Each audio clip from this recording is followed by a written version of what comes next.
Hey Raghunath, tell everyone about our Patreon community. Sure, Kaustubha. The Wisdom of the Sages Patreon community is an incredible online yoga resource. If you like the type of yoga wisdom and culture we share on the show, then our Patreon community is a great next step. This is a listener-supported podcast, and any level of sponsorship will unlock a wide range of live and archived classes, talks, and even workshops. Raghunath teaches, I teach, and we have a host of other excellent teachers on topics ranging from yoga philosophy, asana classes, storytelling, Ayurveda, kirtan, cooking, meditation, and a lot more. We even have an incredible online Bhakti 12-step recovery group. So if you want to check it out, go to patreon.com/wisdom of the sages. All right, let's get it on. Om Namo Bhagavate Vasudevaya. Om Namo Bhagavate Vasudevaya. Om Namo Bhagavate Vasudevaya.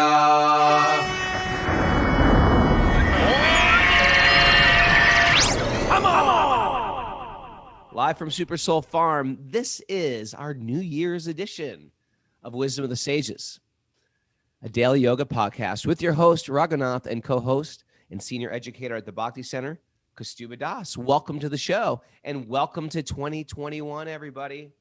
It's a beautiful year for a beautiful year. And Happy New Year, Kaustubha. Happy New Year to you, Raghunath. Happy New Year to all the Zoomers, the others, everyone. Yeah, I had a little beautiful get-together at our home, chanting the holy name. It was beautiful. Good. Yeah. You stayed up till midnight doing that? Nah. We are on Srimad Bhagavatam time. I'm like, once it hit 8:30, I'm like, okay, everybody, it's time to go. It's 8:30. I'm winding down for the night. Oh, just racked my microphone. But it was nice just to get together with people and chant the holy name and eat prasad and make our intentions for the new year. Good. What, did you have a little circle and you went around the circle or something like that? No, you know what we did? We had these Chinese lanterns that you light on fire and you send them into, Really? They're pretty cool. Is it safe? Probably, I don't know. Sending flames up into the air.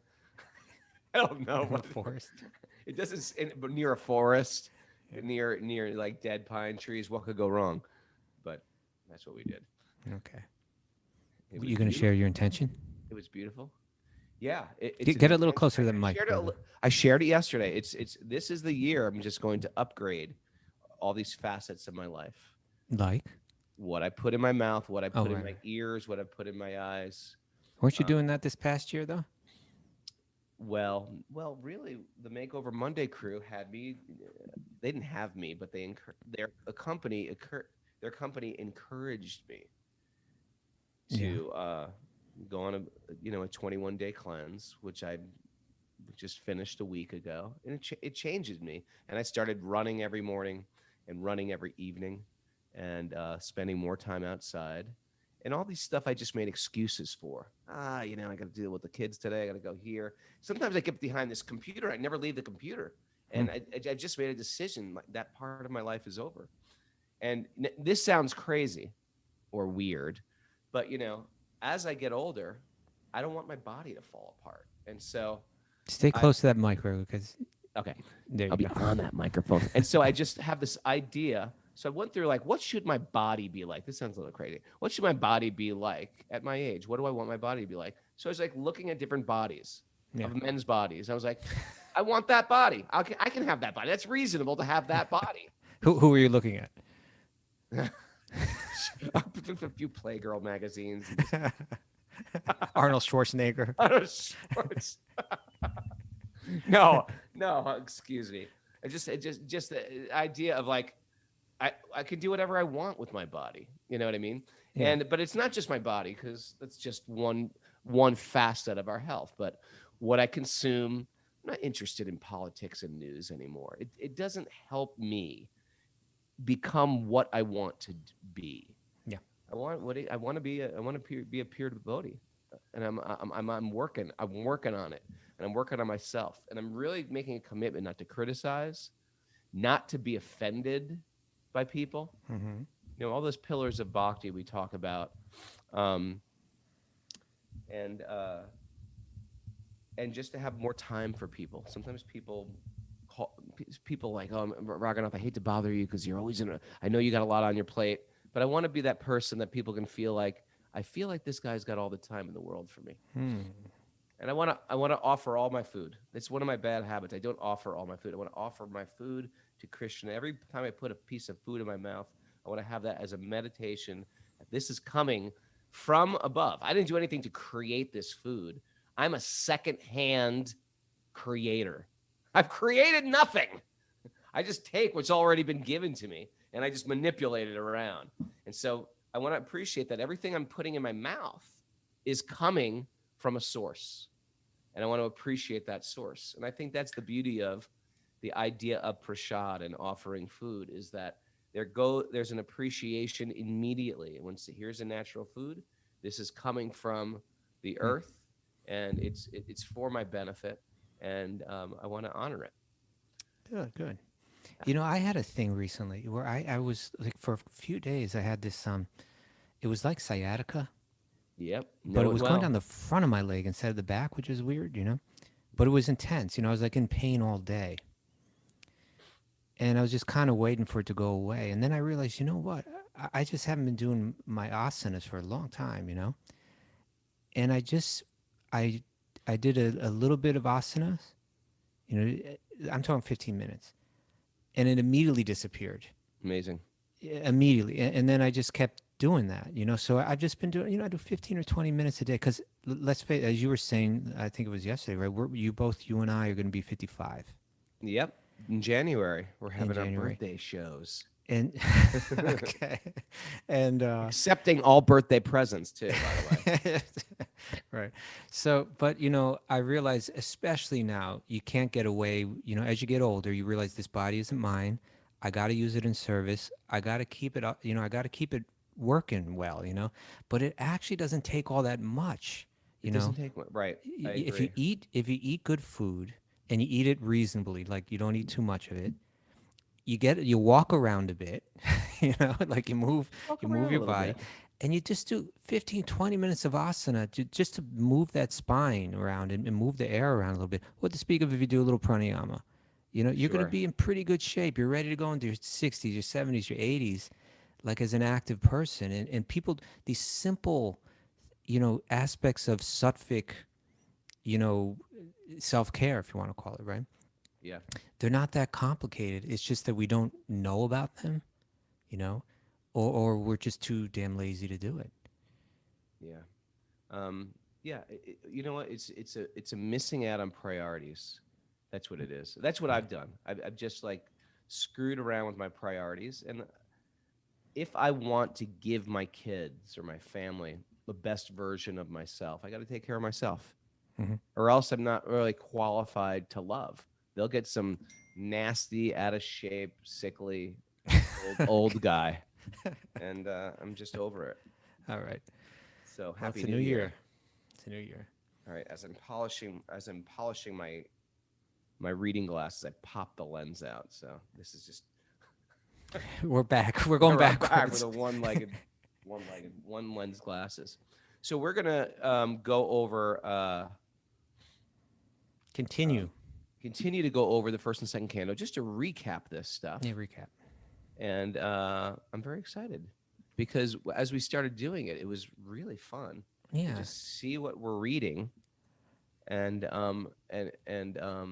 someone wrote me afterwards and like, you made that first canto sound so exciting, and I was like, it is exciting. It's incredibly exciting.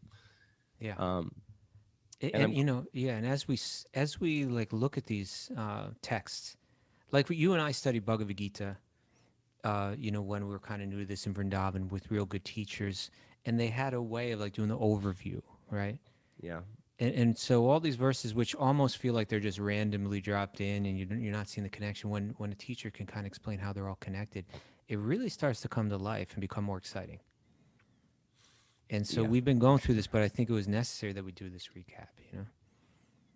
All right, so let's read our invocation prayers. Narayanam namaskritya naram shaiva narottamam devim saraswatim vyasam tato jayam mudiraye. Before reciting the Srimad Bhagavatam, which is the very means of conquest, one should offer respectful obeisances to the personality of Godhead Narayan. Unto Narayan Rishi, the supermost human being, unto Mother Saraswati, the goddess of learning, and to Srila Vyasadeva, the author. Nasta prayesha badreshu nityam bhagavat sevaya bhagavati utamashloke bhaktir bhavati naishtiki. By regular attendance in classes on the Bhagavatam and by rendering service to the pure devotee, all that is troublesome to the heart is almost completely destroyed, and loving service to the personality of Godhead, who is praised with transcendental songs, is established as an irrevocable fact. Om Agyana Tamarandasya Gyananjana Shalakaya Chaksurun Midatam Nena Tasmai Shri Gurave Namaha. I was born in the darkness of ignorance, and my teachers have come into my life and given me some light in my life, and has extracted the cataract of ignorance from my eyes. How do you like that one? I offer my wordy, but yeah. It's a little wordy. I offer my obeisances to their lotus feet. Great. All right. So we were on the first canto, and we were just buzzing through these chapters, giving a little update. And we left off on chapter 15. Was that it? No, not even No. We were just approaching chapter 8, I believe. Chapter 8. Yeah. Yeah.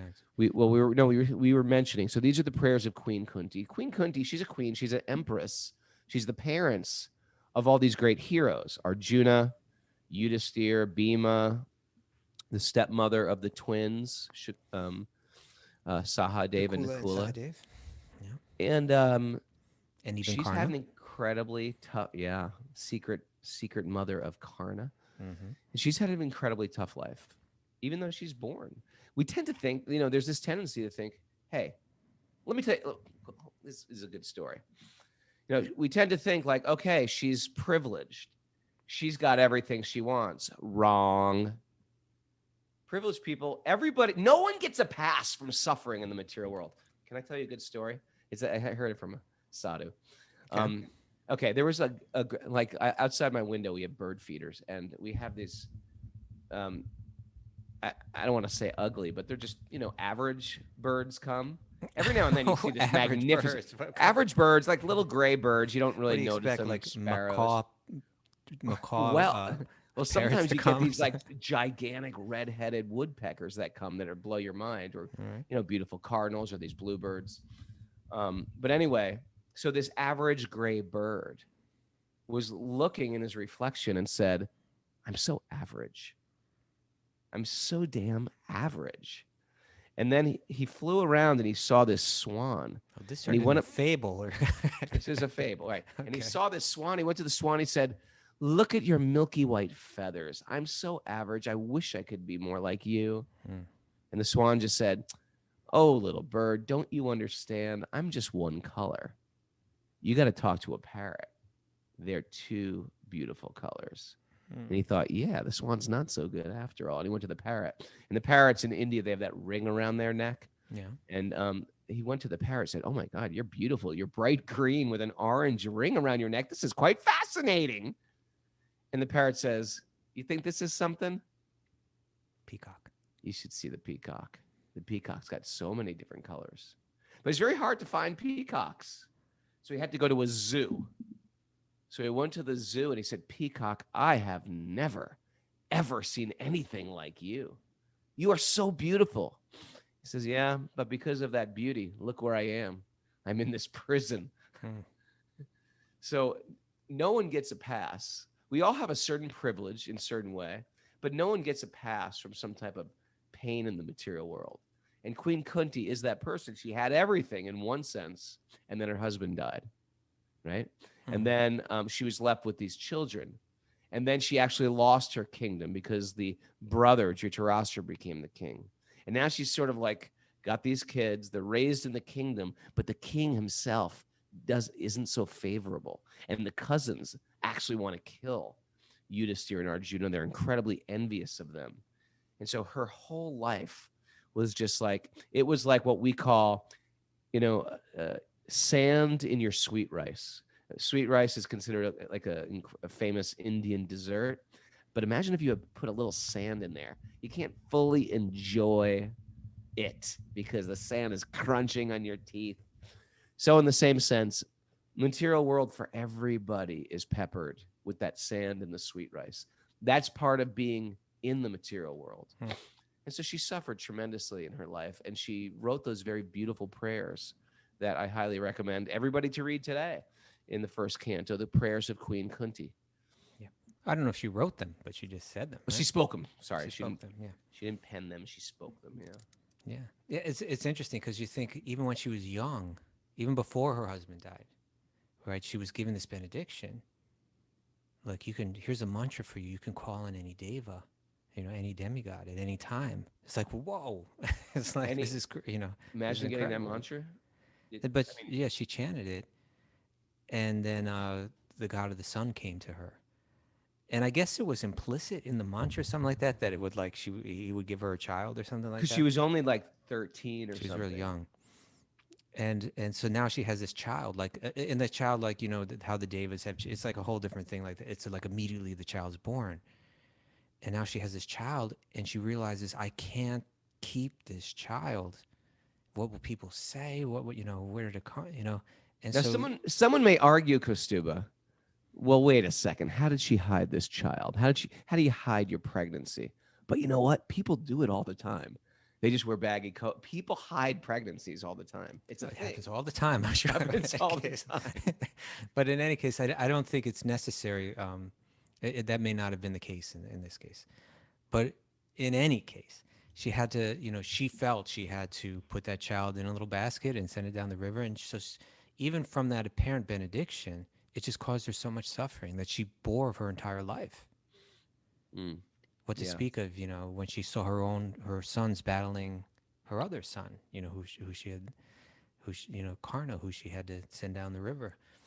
So yeah, you're right. There's that saying people share sometimes. It's something like every single person is fighting battles that we don't know about. Sure. So therefore be kind, Yeah. But it's true. It's really true. It's really true. We like to write it off that everybody's got it better than me. I'm in pain. And that's why our, part of our community is this beautiful Bhakti 12-step. This is like a unprecedented group, a Bhakti 12-step community we have that was started up by our community. And if you're interested in that, what's the best way to find out about that? You can write to bhaktirecovery@gmail.com. Bhaktirecovery@gmail.com. Great group. And it's one of these things. Once you get into a sharing circle, because we're all going through our stuff, you get into a sharing circle and you realize, oh, I get it. Everybody's going through their stuff. Because that's one part of thing about depression and deep internal sadness is I think only I'm suffering. I've looked at Instagram. Everybody's having a great day except me. What's going on? But the fact is everybody's going through a little bit of pain. And if you're not going through pain today, it's coming tomorrow. It's just around the corner. That's part of what we've opted in for when we get a material body. We opt in for pleasure and we opt in for pain. And if you say, well, I didn't opt in for it, you wouldn't have this body otherwise. That means we're choosing the illusion. And every time we drink this sweet honey water of the Srimad Bhagavatam, it is opting in for some truth. And that's what we're trying to do on a regular basis and imbibe this truth.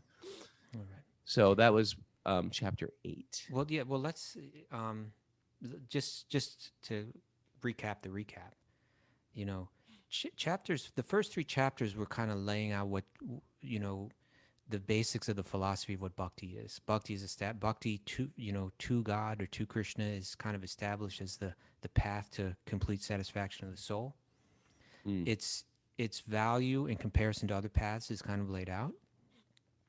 Krishna is established as that ultimate shelter and the source of all the gods and the avatars and everything.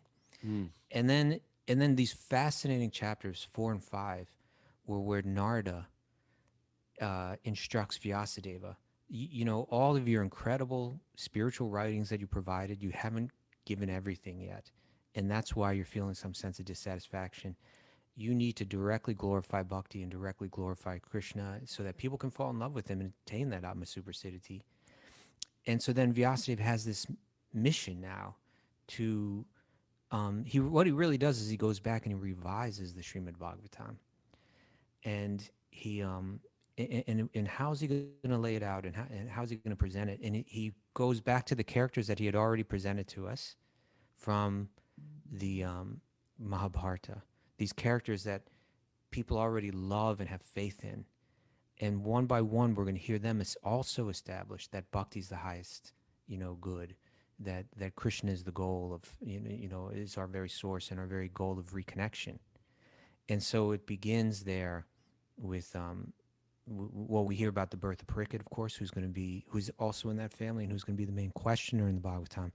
But then one after another. First we have Kunti, right? The glorious Kunti. Every person in India that's reading Mahabharata, has affection and respect for Kunti. And she comes right out there, as Krishna's on his chariot and about to leave. And she lays out these beautiful prayers. And within those prayers, they're poetically beautiful. And the real important messages, like, for instance, those verses where she says, Krishna, it's because of you, right, that the rivers are flowing and the oceans are giving pearls and the earth is giving, all of its bounty and all of that. It's because of you. And, everything that's wonderful and beautiful is because of its connection to you. And then she says that very powerful verse, speaking about connection, that let all the calamities, and we've seen her calamities, right?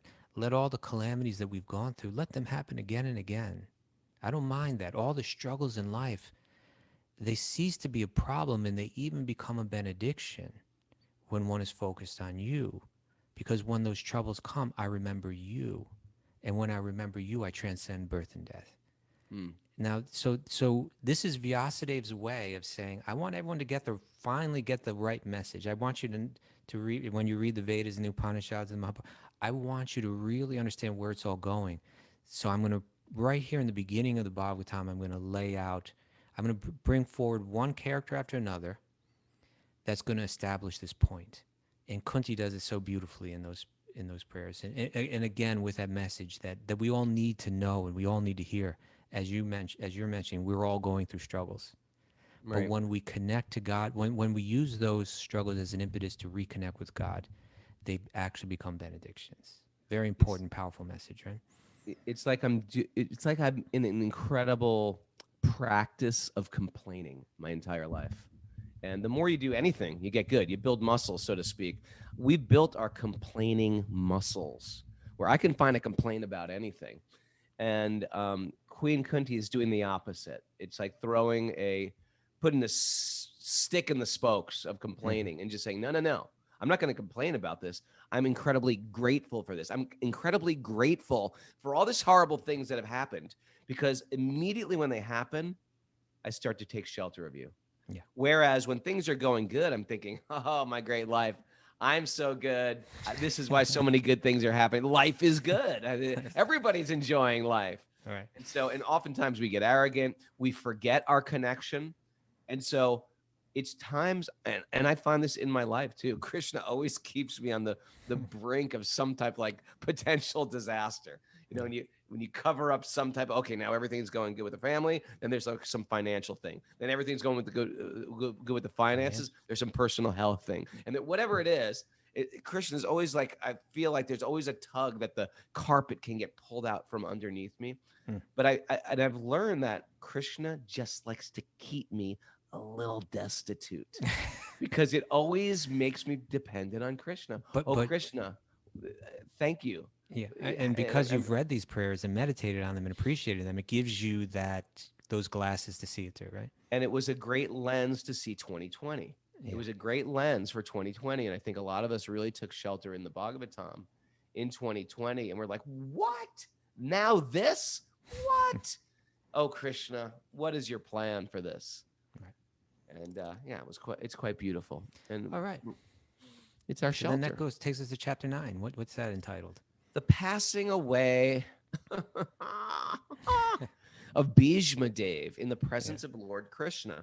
All right. And Bhishma Dev is the honored grandfather, the honored Mahapita. No one's more Right. respected than Bhishma, right?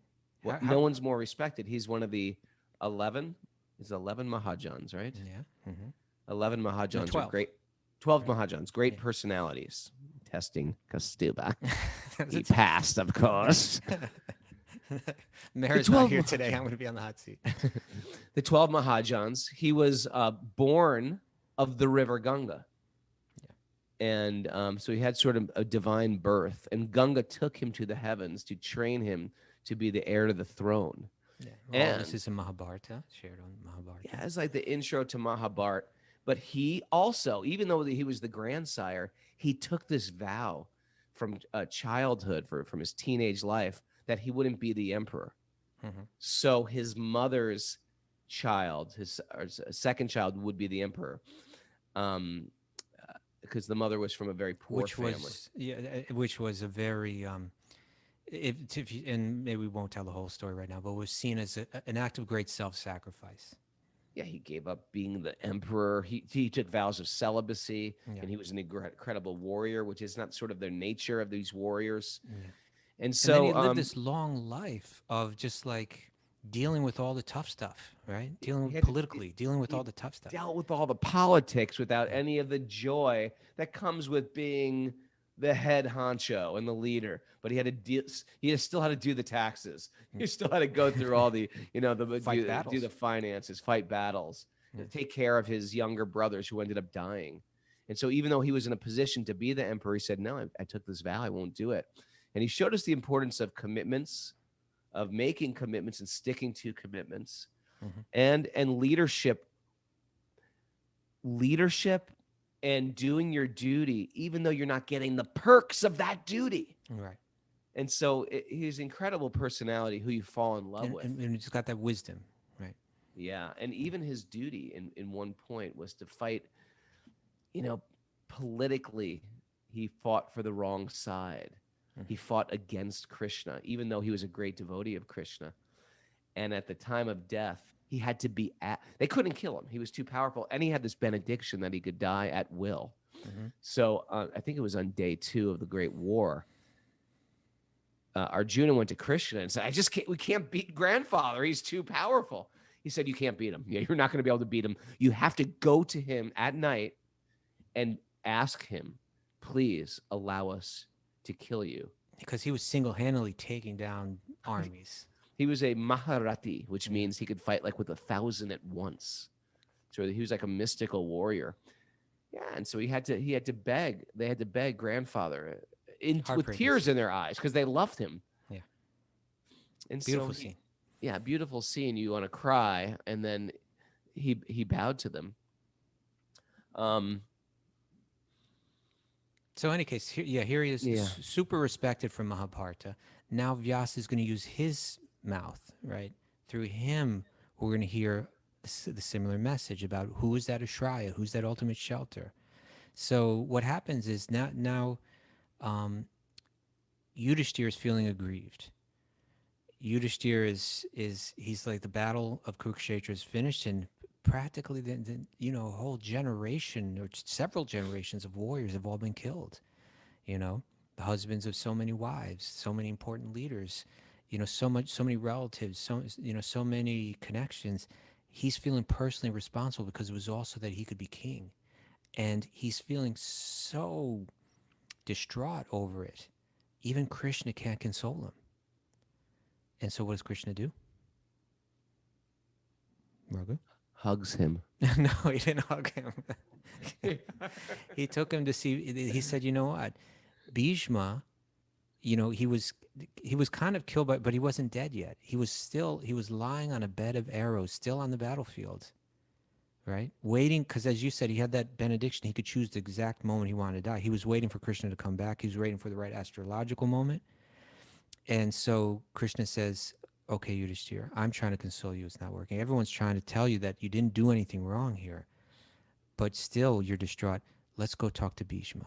And Bhishma is that man that, Yudhishthira throughout his life, from his boyhood, had this incredible respect and learned so much from him. Let's go see Bhishma.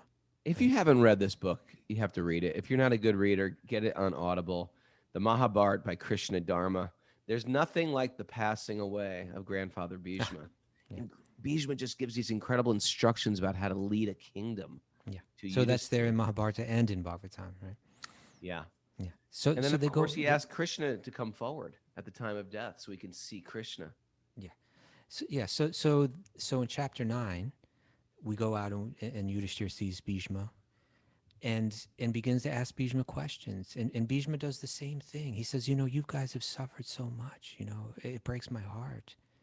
But you have the shelter of Krishna here. And that's who I want to die in front of. That's who I'm focusing my meditation on. That's the highest meditation. And so he instructs Bhishma instructs Yudhishthira about how all of these crazy things that have happened in your life, in one sense, we can't understand it all. But what we can understand is where we find our shelter, and that's in Sri Krishna. And then he passes away meditating on the form of Krishna.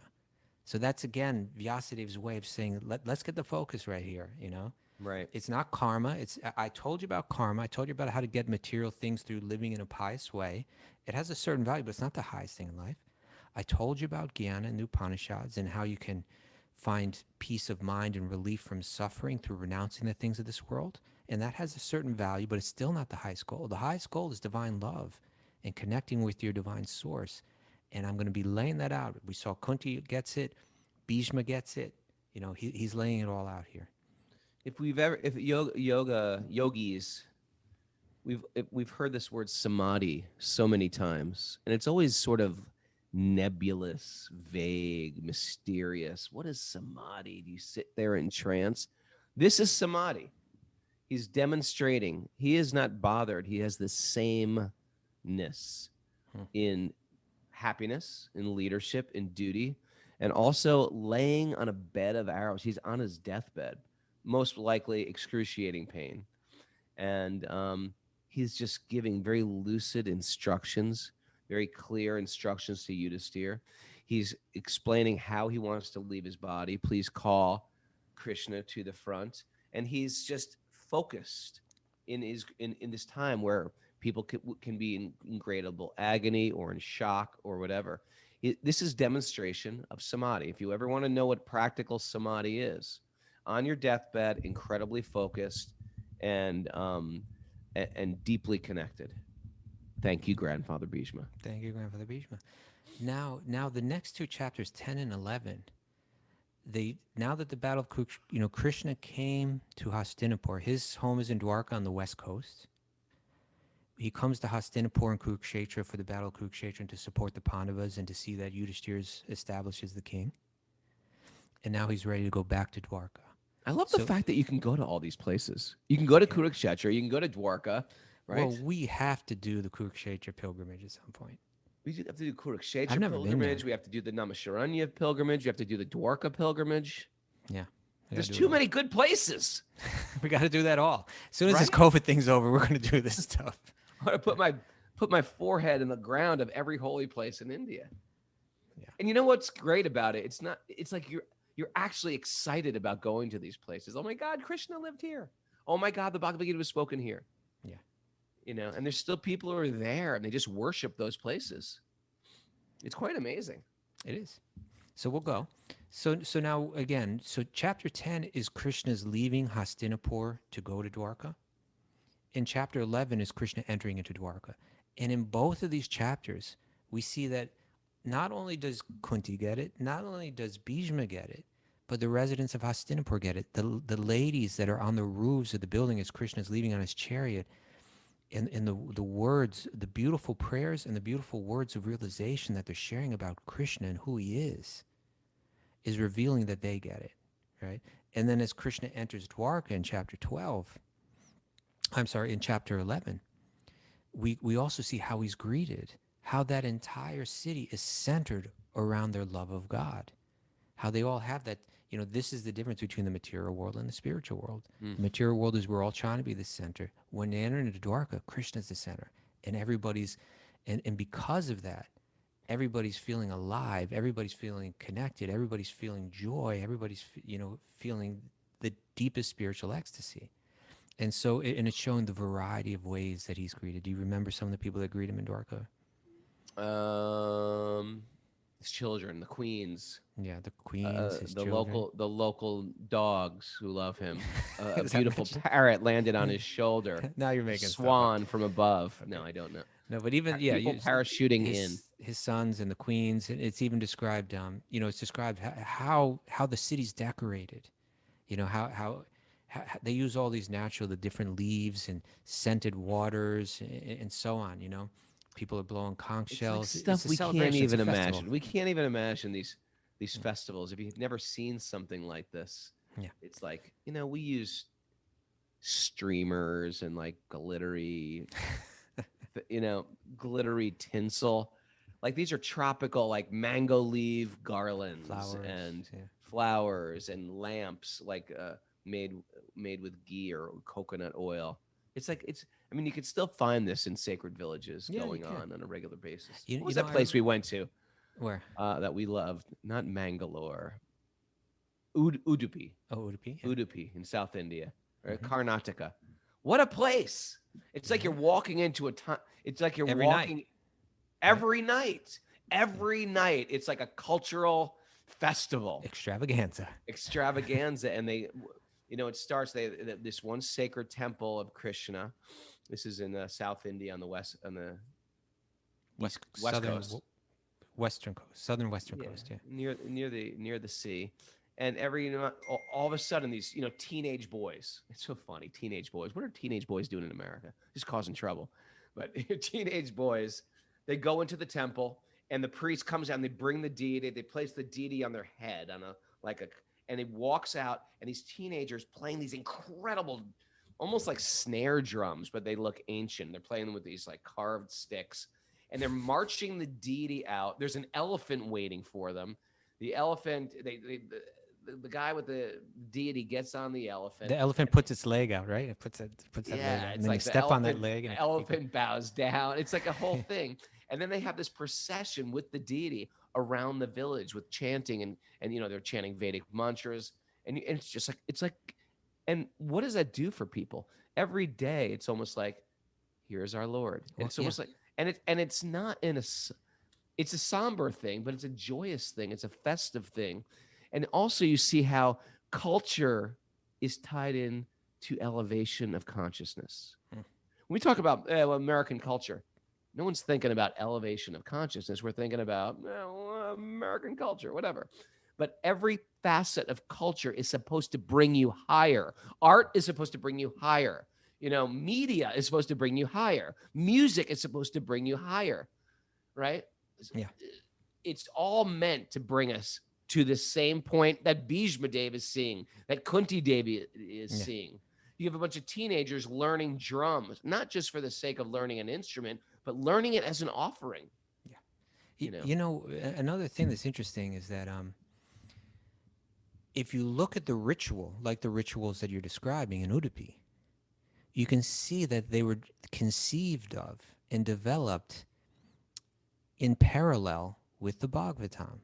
Because more or less what's happening, what you just described, what happens there every evening, is more or less like Krishna entering into Dwarka, right? It's the same mood, it's the same actions, it's the same meditation, Krishna's up on that elephant, everybody's playing music, everybody's happy, flowers are there, and all of that, and it's so that we can shape our mind like the residents of Dwarka. That's focused on our center, not in some warped, distracted way. It's like, I want to encourage everybody who's listening to this today. You got to go to these holy places and visit them and see them. Who knows where they could be in 10 years from now? The world's changing so fast. You can build a highway right through these places. India's changed so much. I think there's going to be a spiritual explosion, a beautiful spreading of spiritual consciousness. But these things, I don't want them to go away, and I want people to experience them. They're like fascinating, and they're paradigm shifting, and I'm so glad we went there. All right, where are we at? So that's chapter 11. Now chapters 12 through 19, they're all going to kind of 12 be, through 19. yeah, they're all going to be building. But now we're going to get into the life of Maharaj Pariksit, who now, and again, he's also the next generation of the Pandavas, and he'll be the next ruler. So we're going to start to hear about him a little bit indirectly and then directly. But but this is so important because he's going to be the main questioner throughout the entire Srimad Bhagavatam. So what Vyasadeva has done is he's established who Krishna is, who the shelter is. He's also going to establish our faith in Maharaj Pariksit, so that when he's asking these questions and receiving these answers, our minds and our hearts are totally open to them, that we're hearing the best questions and we're getting the best answers. And chapter 12 is the birth of Emperor Pariksit, right? And we see that he's attacked in the womb, right? But with this special, weapon. He's protected by Lord Vishnu in the womb, and even in the womb, he sees Lord Vishnu, has that darshan, and for the rest of his life, he'll be eager to have that darshan again.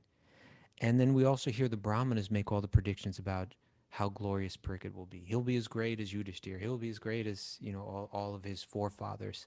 And again, so that the lover of Mahabharata, the lover of the Pandavas, will be ready to hear Bhagavatam and have faith in it.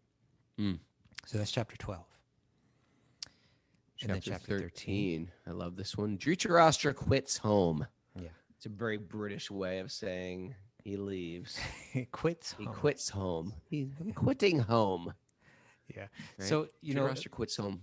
a couple important things here is, again, Dhritarashtra's leaving home. It's the beginning of the wind down of the Pandavas' rule, but it introduces Vidura, right? And Vidura is going to become this super important character because Cantos 3 and 4 are all Vidura's questions, right? And Vidura is always respected. He's always loved. He's always considered very wise. And he's also a little detached because he was never set up to be the king, even though he was the brother of the two kings, Pandu and Dhritarashtra. But he's coming back, and we were mentioning this yesterday, how he got kicked out of the kingdom. Mm-hmm. And he didn't blame his situation. He wasn't resentful. He said, you know what? This is a divine arrangement. My life is in divine hands, and I'm going out on pilgrimage.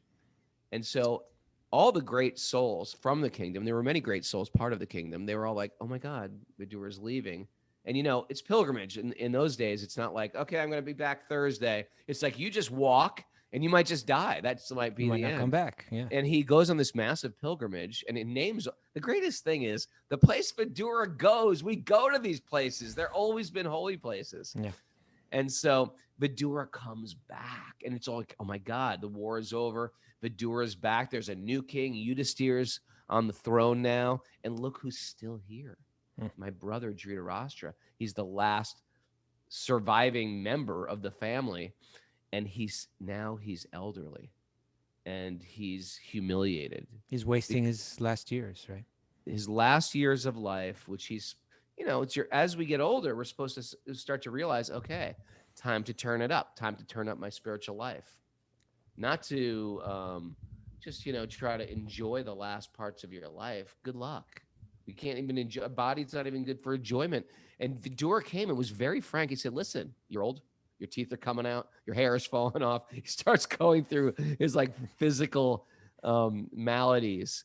You walk with a limp. You're drooling now. It's like, get serious. Get serious about your spiritual life. Don't you understand? Yeah. The very people you're living with that are taking care of you, you were trying to kill them, and only because of Yudhishthira's kindness, he's taking you in and calling you Maharaj. Don't you understand?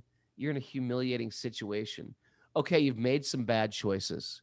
Now, get serious. We've all made bad choices. It's got nothing to do with our past. What are we going to do now? And this was the point Vidura was pushing. Now, what are you going to do? Here's what I recommend. Very swiftly, walk away.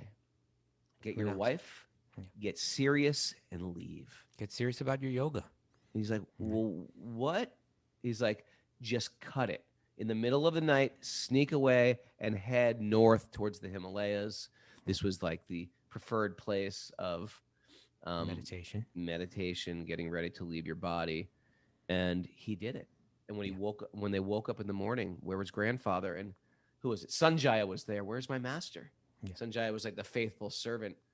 He is left. Sanjaya was sad. Yudhisthira was sad. It was a sad scene. Well, again, it's really fascinating because, like you're saying, what a great example Vidura is. What a great example Yudhishthira is. Vidura, who got more or less kicked out of the kingdom, rather than stay there and fight, even though it was justified, right? He was able to read the writing on the wall. Okay, let me make the best of this. He goes on pilgrimage. He comes back with even deeper realization about life. And rather than hold resentment towards his brother, he uses what he's gained to help him, right? So then Dhritarastra gets the message and takes off. And everyone wakes up in the morning and Dhritarashtra's gone. He's been the king for who knows how long. And suddenly he's gone.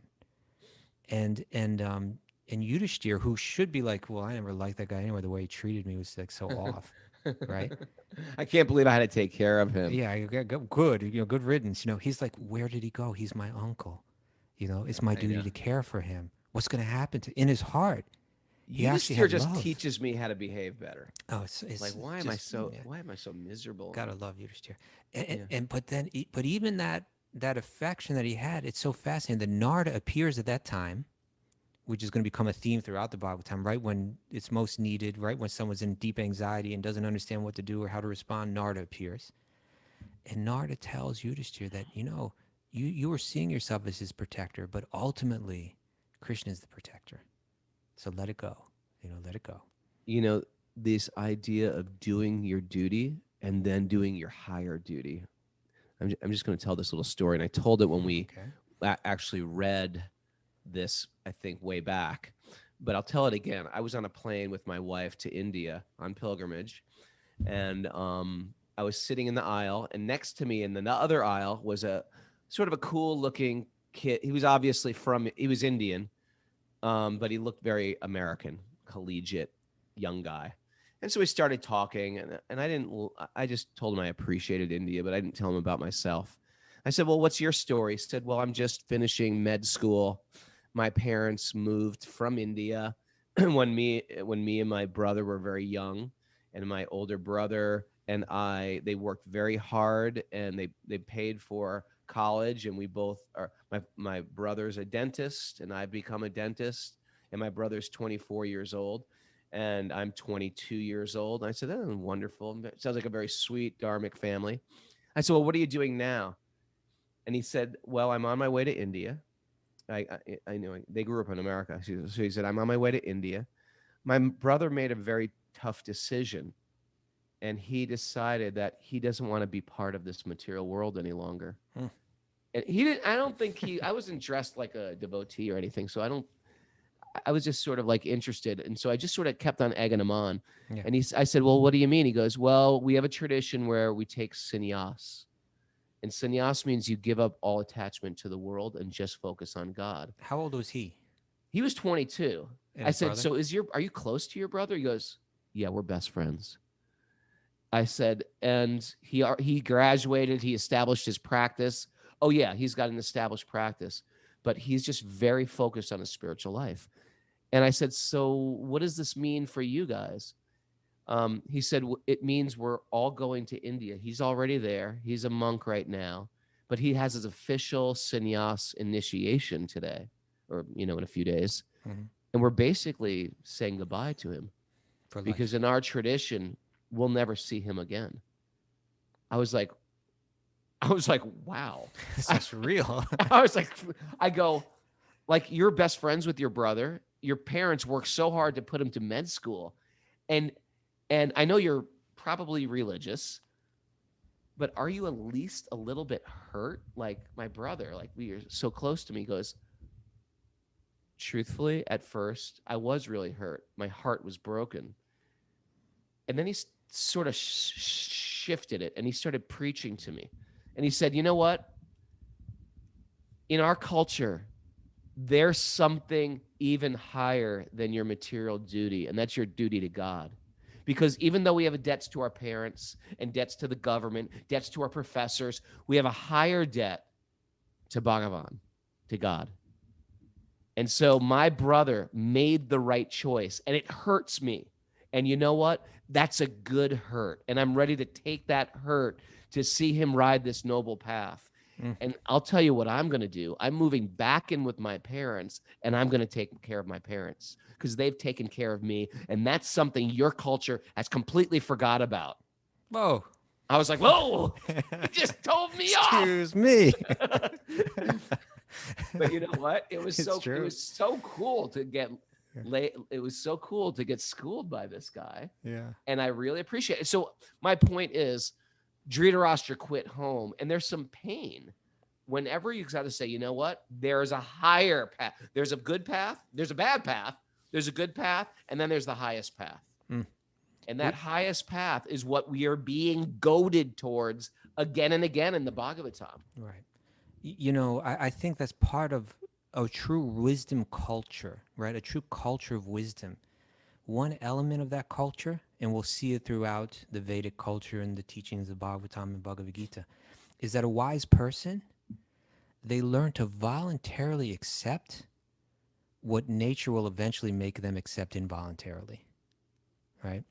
Yep. It's like, you know, I'm going to have to accept that I'm going to lose my possessions. Well, let me go ahead and let go of them before I'm forced to let go of them. Let me adjust my mind to accept what nature is going to bring anyway.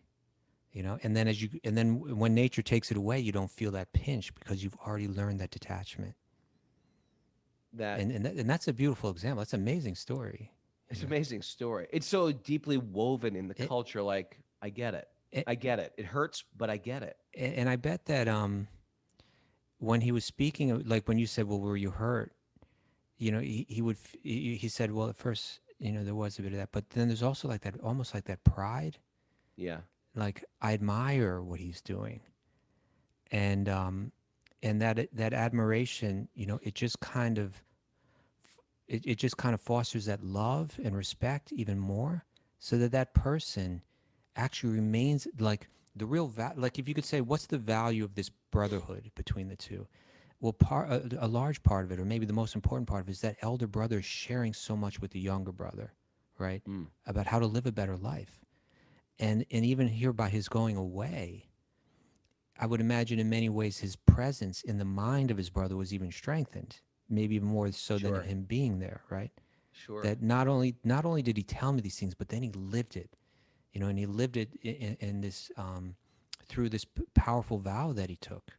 And I'll never forget that. And that changed my life. You know, seeing him change his life changed my life. It's real. That's the value of culture, it's real right? Romanticism. Actually, people want to be romantic. This is real romantic. This is real romanticism. This is real nobility, chivalry, courage, etc. So if we want more romance in our 2021, we can look towards these kind of Yeah, if you want a more romantic life, give up everything. What do you say? Now, Raghunath, we're moving slow through this. You know, it's a good slow. I know, I like it. I like it. So maybe it'll take us a couple more days to do this recap. Yeah, but Katie Bell's given 2 thumbs up. Good slow. You know, Tom Essig just texted me and said, "Hey, you guys do realize that this is not just the new year. It is 1 year since you started Wisdom of the Sages. That actually, we started on January 1st, 2020. That's right. In the Eco Village. Wasn't that great? It was great. Yeah. Now, there's one thing that needs to be mentioned here. We got Mara back on the scene.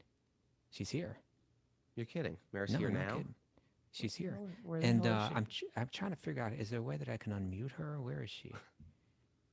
How did she get on the scene? Oh, I get it. She she never showed got up. back into America. That's how she got on the scene. There's I no way wonder- she can be here otherwise. I gotta go find her. Where is she? There she is. Okay, let's ask to unmute. Oh, she's sitting in the airport. Oh, she's sitting. I am. Yeah, I'm in the airport in San Juan. Did you make it? Are you through, able to Mara? get out of there? Yeah, they'll let me out. You're gonna be. She's in the holding prison. Yeah. No, I was personally escorted through. It was great. Went much faster than normal. Oh, there you What? go. Without any ID? Yeah. There was a lot of swabbing and checking of my bags. Swabbing. Well, this is Swabbing, great. Yep. This is great because this would have been our first show without you, so you made it. I did. Yeah. Yeah, Okay. thank you. It's not the show, man. And I want to give a little appreciation for Mara and all that she does for the show. Wouldn't be the same without her. Would not. Incredibly dedicated, and But there's something important you have to and share. It's not Mara. easy. I do. There is something important. Today is my dad's birthday. Papa Tony's birthday today. Papa What? Tony. Happy birthday! Yeah. Papa Tony was born. He's a New Year's baby. He is. Are we allowed to ask how old he is, or is he eternal? Eternal. I don't know. We would have to ask him that if it's Okay. okay. We'll pass. Okay. He's an eternal being. Yeah. And Ellie's on the show too. I was thinking, man, Ellie's on the show, Papa Tony's on the show, and Mara's not on the show today. Well, anyway, it's been a great year in Kaustubha and Mara and everybody here, and I want to thank everybody. And we didn't finish today, but you know what? We'll pick up That's tomorrow. okay. Oh no, not tomorrow. Tomorrow's Sleeping Saturday. Questions and answers. Oh, it's questions and answers. Okay. So we'll pick up on Monday. Yes. What is going on? Must I do this? DJ Raghu. DJ Ride, he's You failing. got to set this up before the show. See, and then you'll be ready to go.